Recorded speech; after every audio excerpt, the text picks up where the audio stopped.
Catch up on all the live shows right here on africatechradio.com.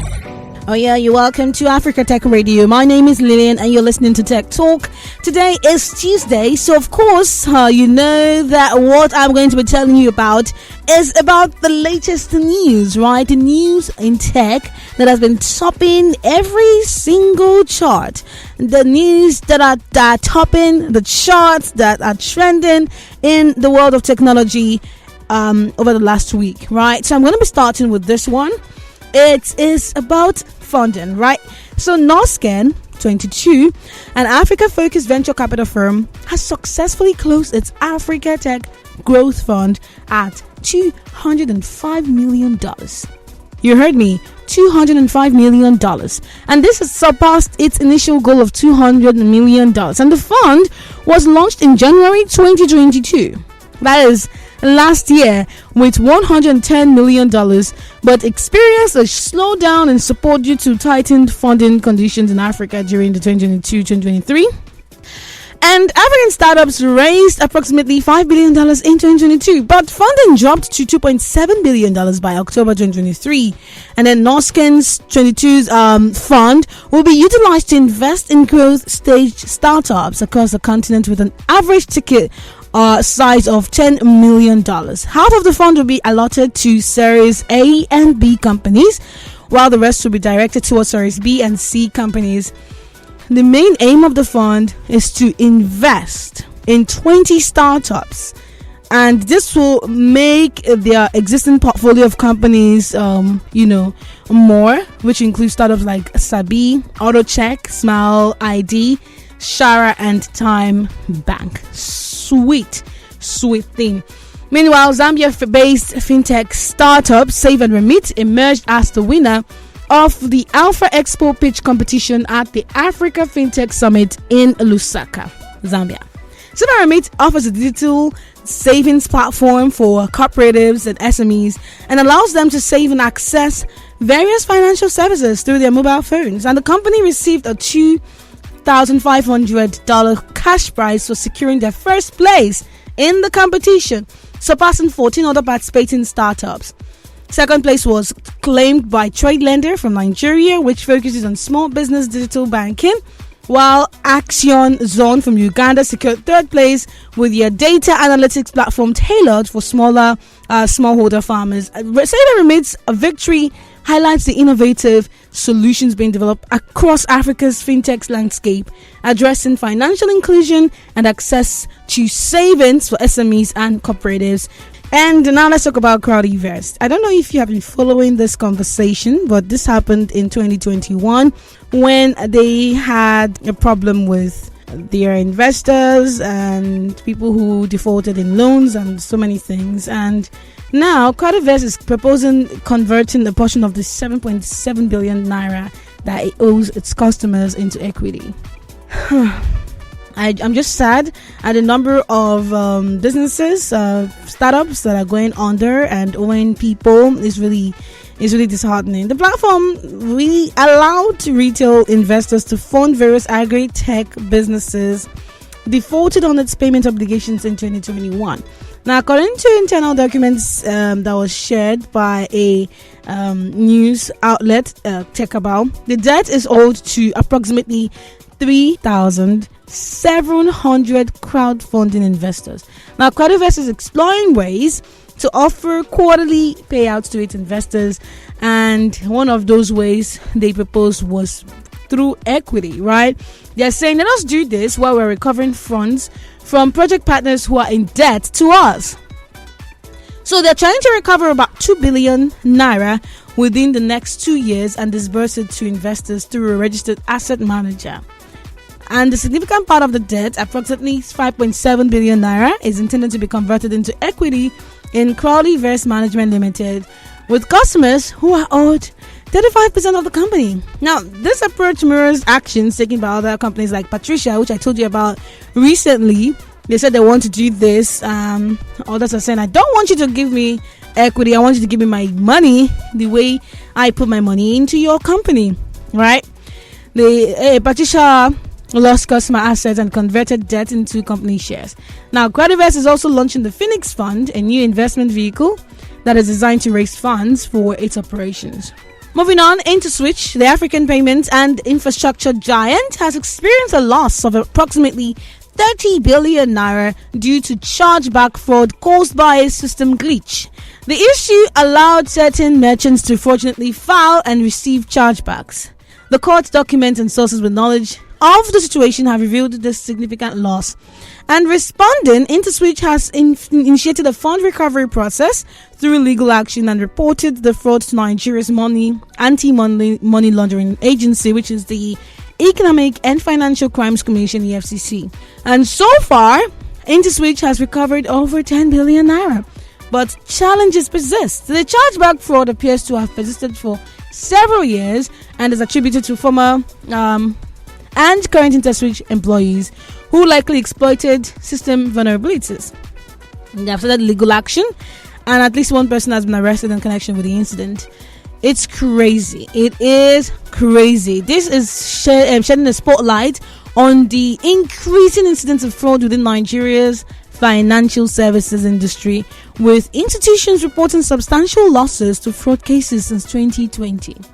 Now, moving over to Zambia, the Minister of Technology and Science, Felix Mutati, has announced plans for the country to open a smartphone factory by June 2024.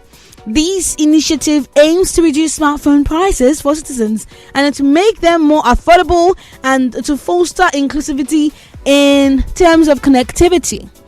Access to smartphones is seen as a key enabler for expanding the reach of fintech startups in Zambia and enhancing access to fintech services provided by these startups.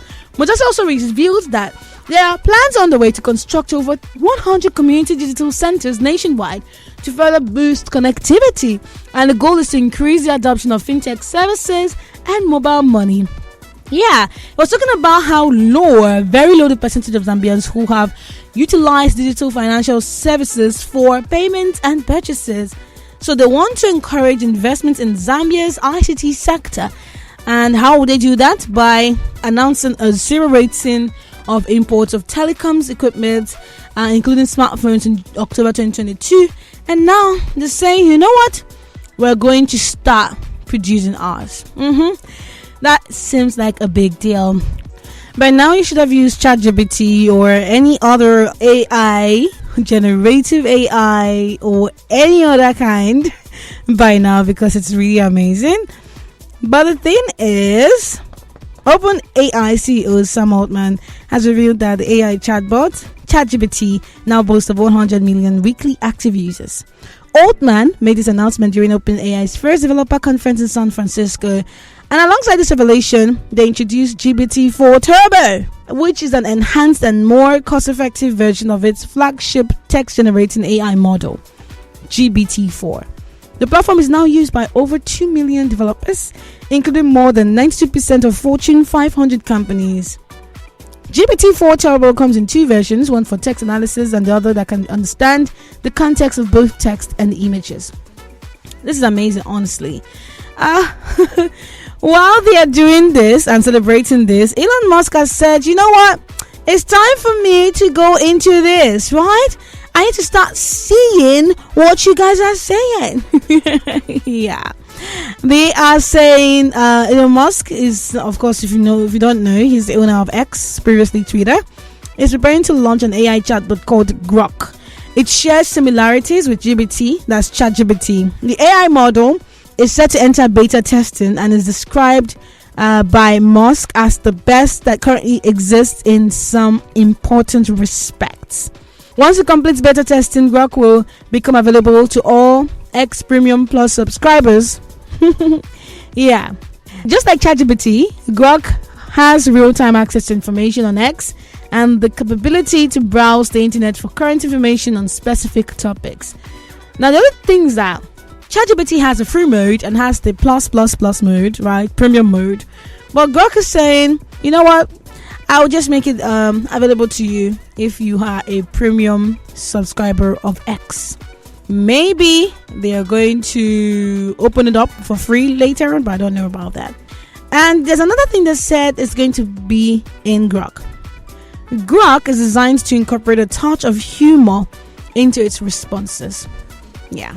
Meanwhile, the Federal Competition and Consumer Protection Commission, FCCPC, in Nigeria, has approved more digital money lenders, commonly known as loan apps. So you're going to be seeing a lot of them popping up on your device. And it brings the total number of approved companies to 211 as of the end of October of this year. Among them, 172 have received full approval, while 39 have conditional approval. The increase in approvals indicates new entrants into the digital lending market and follows the FCCPC's resumption of registration of these apps after a March 27, 2023 deadline. Also, the number of loan apps under the Watchdog's watch list has grown from 55 to 84. The watch list comprises apps suspected of engaging in unethical practices. Additionally, FCCPC, in collaboration with Google, has delisted 45 loan apps from the Google Play Store for operating illegally in the country. Yeah, if you want to operate something like this, you have to go the legal route. Moving on, the Nigerian government, in collaboration with France, has launched the Investment in Digital and Creative Enterprises, IDICE. The IDICE program aims to create over 65,000 startups in Nigeria, alongside 150,000 direct jobs and about 1.3 million indirect jobs. It focuses on entrepreneurship, innovation in the digital technology and creative industry sectors. Now, the program, which is spearheaded by the Office of the Vice President, will train 2 million young people and offer them access to financing for innovative businesses and startups. It is being financed by the French Development Agency, the African Development Bank, the Islamic Development Bank, the Bank of Industry. The AFD is contributing 100 million euros, approximately $116 million out of the over $600 million value of the program. And in a separate development, the users of DSTV Nigeria are yelling. They are very upset. They've expressed their dissatisfaction with the company's decision to increase subscription fee from 24,000 naira to 29,000 naira. Hey, if they hear this, so 5,000 naira extra. Now, many users are really unhappy with this price hike. They're saying that, you're not giving us improvement in service quality. What gave you the right to increase your prices? They also criticize the repetition of content a lot. I own a DSTV decoder, but I really don't enjoy watching it. I rather watch a Netflix or a streaming platform. I really don't watch DSTV because, repetition and some of the content is boring, really. Yeah. Anyway, some users have called for a boycott of this service, and others are pointing out that these people are paying for TV rights in US dollars, right? But they're receiving their payment in naira. They're facing economic challenges in Nigeria, so please just pay the increment and move on. So let's see what happens next. Will people conform? Because Nigeria, we conform too much. We just relax and allow things happen to us. Let's see how this goes. Let me tell you about Google. Google has updated that search and lens feature, and they're now helping users solve mathematics and physics problems. With advancements in large language models, users can now receive step-by-step explanations and solutions for equations and integrals by entering them into the search bar or taking a picture with lens. This reminds me of an episode I just rewatched in Big Bang Theory when Leonard, Raj, and Howard and somehow Sheldon were trying to create an app that could solve equations and identify them. It looked like a very good thing, right? And some apps do that already, but Google doing this, bravo. For people like me that cannot solve an equation to save my life, this would be really amazing, right? Now, this feature will assist users in understanding and solving complex math problems, including topics from high school physics. While it benefits students, also raises concern about potential misuse in academic settings. Now, my concern is, would students work as hard as they used to, in learning and solving these equations? Would they? Finally, let me tell you about Meta. Meta Meta, I'm not talking about the three, I'm talking about the company, the parent company of Facebook and Instagram, is launching paid subscriptions in Europe and Switzerland. Now, users in this region can choose to pay £9.99 pounds per month for the web version, or $12.99 per month on iOS and Android, to stop seeing ads on the platform. I've been waiting for this news to change, but it hasn't. It seems like it's come to stay and it's going to grow to other countries. This is not something I'm really hoping for, but they have to make their money. On that note, I say bye-bye. I will be here same time next week. It is Africa Tech Radio. My name is Lillian. Thanks for listening, and don't forget to catch up on all the live shows right here on africatechradio.com.